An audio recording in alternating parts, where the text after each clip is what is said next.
সকল ষড়যন্ত্র ব্যর্থ হওয়ার পর এবার কৌশল পাল্টে নতুন করে সংগঠিত হওয়ার চেষ্টা করছে বিতর্কিত ও ধর্মীয় উগ্র সংগঠন ইসকন। পূজা উদযাপন পরিষদ ও জন্মাষ্টমী উদযাপন পরিষদের মতো প্রধান ধর্মীয় সংগঠনগুলোর পাশাপাশি রামসেনা, শিবসেনার মতো নাম সর্বস্ব সংগঠনগুলোর নেতৃত্ব দখল করে নিজেদের প্রভাব বিস্তারের প্রক্রিয়া শুরু করেছে তারা। এ কাজে সহযোগিতা করছে ভারতে পলাতক আওয়ামী লীগ ঘনিষ্ঠ কিছু নেতা, যাদের অনেকে ভিডিও কনফারেন্সের মাধ্যমে যুক্ত হচ্ছেন ইসকনের গোপন বৈঠকে। গোয়েন্দা সূত্রে জানা গেছে, চট্টগ্রামের প্রবর্তক ইসকন মন্দিরের আন্ডারগ্রাউন্ড অংশ এখন এ সমন্বয়ের কেন্দ্রবিন্দু। সেখানে অনুষ্ঠিত হচ্ছে নিয়মিত বৈঠক, যেখানে দেশ ও বিদেশে অবস্থানরত ইসকন নেতারা অংশ নিচ্ছেন। বিশেষ করে ভারতের কলকাতা ও ত্রিপুরায় আশ্রয় নেওয়া কয়েকজন প্রভাবশালী নেতা এসব বৈঠকে নির্দেশনা দিচ্ছেন। ইতিমধ্যে দেশজুড়ে অন্তত ১৩টি সংগঠনের নামে ১,০০০-এরও বেশি কমিটি গঠন করা হয়েছে। এসব সংগঠনের ব্যানারে বিভিন্ন ধর্মীয় উৎসবকে সামনে রেখে মাঠ পর্যায়ে তৎপরতা বাড়ানো হচ্ছে। ইসকনের কর্মীরা গেরুয়া পোশাক ত্যাগ করে সাধারণ ভক্তর বেশে অংশ নিচ্ছেন উৎসব আয়োজনে, যাতে স্থানীয়দের সন্দেহের মধ্যে পড়তে না হয়। অনুসন্ধানে জানা গেছে, যে কোনো সময় যে কোনো ইস্যুতে সংখ্যালঘু ধর্মীয় কার্ড ব্যবহার করে দেশে ফের অস্থিতিশীল পরিস্থিতি তৈরি করার মতো শক্ত অবস্থান ইতিমধ্যেই তৈরি হয়ে গেছে। এই অপচেষ্টা আগামী জাতীয় সংসদ নির্বাচনের আগেই হতে পারে বলে আশঙ্কা প্রকাশ করেছে সরকারের একটি গোয়েন্দা সংস্থাও। গোয়েন্দাদের পর্যবেক্ষণে দেখা গেছে, গত এক বছরে ইসকন সদস্যরা এসব সংগঠনের ছত্র ছায়ায় নিজেদের নেটওয়ার্ক বিস্তারের পাশাপাশি নিজেদের ধর্মীয় পরিচয়ের আড়ালে রাজনৈতিক উদ্দেশ্য বাস্তবায়নের চেষ্টা করছে। ধর্মীয় সংখ্যালঘুদের অধিকারের নামে উগ্রবাদী এজেন্টরা চালানোর প্রস্তুতি নেওয়া হচ্ছে, যা আগামী জাতীয় সংসদ নির্বাচনের আগে রাজনৈতিক অস্থিরতা তৈরির পটভূমি হতে পারে। একই সূত্র জানায়, চট্টগ্রামের সীতাকুণ্ডে ফেব্রুয়ারির শিব চতুর্দশী মেলায় ইসকনের প্রথম এ নতুন কৌশল ধরা পড়ে। রামসেনা সহ 3টি সংগঠনের ব্যানারে এই ধরনের টি শার্ট পরা শতাধিক তরুণের আচরণের ইসকনের ছাপ স্পষ্টভাবে লক্ষ্য করেন গোয়েন্দারা। এরই মাঝে জন্মাষ্টমী র্যালিতে হঠাৎ করেই চিন্ময়ের মুক্তি চাই লেখা প্ল্যাকার্ড প্রদর্শন করে রামসেনার সদস্যরা। পরবর্তী সময়ে কয়েকজনকে আটক করা হলেও স্থানীয় ইসকন নেতাদের প্রভাবে তারা মুক্তি পেয়ে যায়। সূত্র জানায়, জুলাই বিপ্লবে ফ্যাসিস্ট আওয়ামী লীগের পতনের পর যে কটি সংগঠন ও সংস্থার কাঁধে ভর করে ফেরার চেষ্টা করেছে ফ্যাসিবাদী শক্তি, তার অন্যতম ইসকন। এক মাসের মধ্যে ঢাকা, চট্টগ্রাম সহ দেশের বিভিন্ন এলাকায় অন্তত 16টি মহাসমাবেশ করে সংগঠনটি। সেখানে অংশ নেন আওয়ামী লীগের তৃণমূল পর্যায়ের নেতাকর্মীরা। এসব সমাবেশে সংখ্যালঘু নির্যাতন সহ নানা বায়বীয় অভিযোগ তুলে আন্তর্জাতিক মহলে বিভ্রান্ত সৃষ্টির চেষ্টা করে সংগঠনটি। এ বিষয়ে ইসকনের জনসংযোগ কর্মকর্তা ঋষিকেশ গৌরাঙ্গ দাসের ব্যবহৃত ফোন নম্বরে একাধিকবার যোগাযোগ করা হলেও সাড়া মেলেনি। পরবর্তী সময়ে তার হোয়াটসঅ্যাপে প্রশ্নগুলো লিখে পাঠানোর পরও মেলেনি জবাব। জানা গেছে, অবাস্তব কিছু দাবি দাওয়া নিয়ে সরকারকে বেকায়দায় ফেলে ইসকনের তখনকার নেতা চন্দনধর ওরফে চিন্ময় কৃষ্ণ দাস সনাতনী জাগরণী জোট নামের তথাকথিত একটি সংগঠনের ব্যানারে ওইসব কর্মসূচির আয়োজন করা হলেও এর নেপথ্যে সর্বশক্তি নিয়ে কাজ করে ইসকন। ভারতীয় মিডিয়ায় ইসকনের সেই শো ডাউনগুলো ফলো করে প্রচার করার মাধ্যমে আন্তর্জাতিকভাবে হাসিনার পতনকে মৌলবাদের উত্থান হিসাবে প্রতিষ্ঠিত করার অপচেষ্টা চালানো হয়। তবে ইসকন নামধারী গেরুয়া সন্ত্রাসীরা নিজেদের মুখোশ বেশি দিন ধরে রাখতে পারেনি। জাতীয় পতাকার উপর গেরুয়া পতাকা প্রতিস্থাপন করায় রাষ্ট্রদ্রোহের মামলা হয় চিন্ময় দাসের বিরুদ্ধে।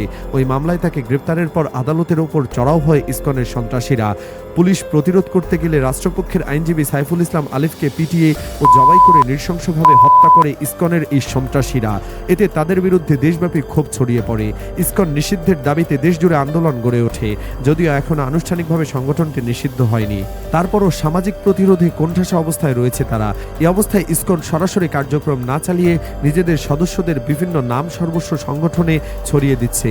সংগঠনগুলোর মধ্যে রয়েছে রামসেনা, হিন্দুস্তান পরিবার, বাংলাদেশ হিন্দু মহাজোট, হিন্দু ছাত্র পরিষদ, জাগো হিন্দু পরিষদ, বিশ্ব সনাতন মোর্চা, সনাতনী জাগরণ জোট ইত্যাদি। এসব সংগঠনের নেতৃত্বে রয়েছেন আওয়ামী লীগ বা তার অঙ্গ সংগঠনের নেতাকর্মীরা। তাদের অনেকেই আবার ইসকনের ঘনিষ্ঠ বা প্রত্যক্ষ সদস্য। পুরো প্রক্রিয়াটি সমন্বয় করছেন প্রবর্তক ইসকন মন্দিরের চিন্ময়পন্থী নেতারা। এদের নেতৃত্বে রয়েছেন উজ্জ্বল মল্লিক, জুয়েল আইস, অজয় দত্ত, রুবেল দেব, অরূপ দাস রুবেল, পিঙ্কু ভট্টাচার্য, পলাশ কুমার সেন, শুভ দাশগুপ্ত, কাঞ্চননাথ, সেন পলাশ, তুর্য রুদ্র সহ আরও কয়েকজন। এদের সঙ্গে স্বৈরাচার আওয়ামী লীগের পক্ষে সমন্বয় করছেন চট্টগ্রাম সিটি কর্পোরেশনের সাবেক কাউন্সিলর শৈবাল দাস সুমন, পুলক খাস্তগির, জওহরলাল হাজারি, রুমকি সেনগুপ্ত ও নীলু নাগ। আওয়ামী লীগের পলাতক শিক্ষামন্ত্রী স্বঘোষিত ইসকন সদস্য মহিবুল হাসান চৌধুরী নওফেল এই গ্রুপটির নেতৃত্ব দিচ্ছেন। চট্টগ্রামে অবস্থিত ভারতীয় সহকারী হাইকমিশনার অফিস এই প্রক্রিয়া এগিয়ে নিতে সর্বাত্মক সহায়তা দিচ্ছে বলে অভিযোগ রয়েছে। দেশের অধিকাংশ জেলায় এসব সংগঠনের পূর্ণাঙ্গ কমিটি গঠন করা হয়েছে। অথচ 1 বছর আগেও এসব সংগঠনের নাম শোনেননি খোদ হিন্দু সম্প্রদায়ের মানুষেরা। ইসকনের প্রথম সারির নেতাদের বাইরে দ্বিতীয় ও তৃতীয় সারির নেতাদের ওই সব নাম সর্বস্ব সংগঠনগুলোর নেতৃত্বে নিয়ে আসা হয়েছে। কোনো কোনো ক্ষেত্রে কৌশলে অর্থ বিনিয়োগ করে প্রভাব বিস্তার করেছে তারা। এক্ষেত্রে সবচেয়ে বেশি এগিয়ে আছে চট্টগ্রামের জন্মাষ্টমী উদযাপন পরিষদ। সংগঠনটির নেতৃত্বে রয়েছেন আওয়ামী লীগ, ছাত্রলীগ ও যুবলীগের কর্মীরা। কমিটির সদস্যদের প্রতি সপ্তাহে একটি গোপন বৈঠক করেন প্রবর্তক ইসকন মন্দিরের আন্ডারগ্রাউন্ডে। ওই বৈঠকে ভার্চুয়ালি অংশ নেন পতিত সরকারের সাবেক শিক্ষামন্ত্রী মহিবুল হাসান চৌধুরী নওফেল ও তথ্যমন্ত্রী হাসান মাহমুদ। এমন বৈঠকের একাধিক ভিডিও ও ছবি আমার দেশের হাতে এসেছে। এসব সংগঠনের নেতা অনেকের বিরুদ্ধে ভারতের উগ্রবাদী রাজনৈতিক দল বিজেপি ও সশস্ত্র হিন্দুত্ববাদী সংগঠন আরএসএস এর সঙ্গে সরাসরি যোগাযোগের অভিযোগ রয়েছে। গোয়েন্দা সূত্র জানায়, জন্মাষ্টমী পরিষদের একাধিক নেতা নিয়মিতভাবে ভারতের পশ্চিমবঙ্গ, ত্রিপুরা ও আসামে সফর করে আরএসএস এবং বিজেপির আঞ্চলিক নেতাদের সঙ্গে বৈঠক করেছেন। অনুসন্ধানে এ কমিটির পূর্ণ তালিকা হাতে এসেছে। কমিটির সভাপতির দায়িত্বে আছেন চন্দন কুমার, যিনি 2024 সালের 30 নভেম্বর চট্টগ্রাম আদালতে আলিফ হত্যাকাণ্ডের সময় ইসকন সন্ত্রাসীদের নেতৃত্ব দেন। তার আগে জুলাই আন্দোলনের সময় তিনি প্রকাশ্যে ছাত্রদের বিক্ষোভ এবং প্রতিবাদের বিপক্ষে অবস্থান নিয়ে শিক্ষার্থীদের বিরুদ্ধে আইনশৃঙ্খলা বাহিনীর দমনপীড়নেও সরাসরি অংশ নেন। ওই সময়কার একাধিক ছবি ও ভিডিও আমার দেশের হাতে এসেছে। রাজনৈতিক পরিচয়ের পাশাপাশি তিনি ইসকনের সক্রিয় নেতা হিসাবেও পরিচিত। পরিষদের কার্যকরী সাধারণ সম্পাদক বিপ্লব পার্থ একসময় ছিলেন চট্টগ্রাম মহানগর আওয়ামী লীগের সাধারণ সম্পাদক ও সিটি মেয়র আজম নাসিরুদ্দিনের সবচেয়ে ঘনিষ্ঠ সহযোগীদের একজন। ইসকনের আন্তর্জাতিক নেটওয়ার্কের সঙ্গে নিবিড় যোগাযোগ রাখতেন তিনি। আওয়ামী লীগ পতনের পর তিনি হঠাৎ করে বিএনপির এক স্থায়ী কমিটির প্রভাবশালী সদস্যের সঙ্গে ঘনিষ্ঠতা গড়ে তুলে বিএনপির শুভাকাঙ্ক্ষী বনে যান। জন্মাষ্টমী উদযাপন পরিষদের কেন্দ্রীয় সাধারণ সম্পাদক আর কে দাস স্থানীয় একটি পত্রিকার সাংবাদিক শুকলাল দাসের ভাই। শুকলাল দাস অতীতে জিয়া জাদুঘরের নাম পরিবর্তন করে নামফলক ভাঙার ঘটনায় আলোচনায় এসেছিলেন। কমিটির সহসভাপতি কাজল দাস, বান্দরবান জেলা আওয়ামী লীগের উপদেষ্টা অর্থ সম্পাদক রতন আচার্য, আন্দরকিল্লা ওয়ার্ড আওয়ামী লীগের সিনিয়র শহর সভাপতি এবং ইসকনের চট্টগ্রাম মহানগর শাখার সদস্য। সহসভাপতি নিখিল নাথ রাঙ্গুনিয়া উপজেলা আওয়ামী লীগের সহসভাপতি পদে আছেন। আইন সম্পাদক অশোক দত্ত কেন্দ্রীয় ছাত্রলীগের সহ সম্পাদক। এভাবে বর্তমান কমিটির অধিকাংশই একই সঙ্গে স্বৈরাচার আওয়ামী লীগ ও ইসকনের সদস্য। স্থানীয়দের গুঞ্জন রয়েছে, ইসকনের প্রভাবেই তারা আওয়ামী লীগের বিভিন্ন পদ পেয়েছিলেন। হিন্দু ধর্মীয় সংগঠনগুলোর মধ্যে অন্যতম সীতাকুণ্ডের শ্রাইন কমিটির নিয়ন্ত্রণও এখন ইসকন সংশ্লিষ্টদের হাতে। জানা গেছে, শেখ হাসিনার শাসনামলে নিয়ম ও গঠনতন্ত্র উপেক্ষা করে ভোরের কাগজের সম্পাদক শ্যামল দত্ত এ কমিটির সভাপতি হন। বর্তমানে এর নেতৃত্ব রয়েছে অপূর্ব কুমার ভট্টাচার্য, যিনি ইসকনের আইনজীবী প্যানেলের সদস্য ও চিন্ময় দাসের প্রধান আইনজীবী। সহসভাপতি তাপস রক্ষিত কক্সবাজার জেলা আওয়ামী লীগের নেতা, যুগ্ম সম্পাদক প্রণব কুমার দে মহেশখালী উপজেলা আওয়ামী লীগের সাবেক কাউন্সিলর, আর সমীর দাশগুপ্ত রাউজান উপজেলা আওয়ামী লীগের নেতা।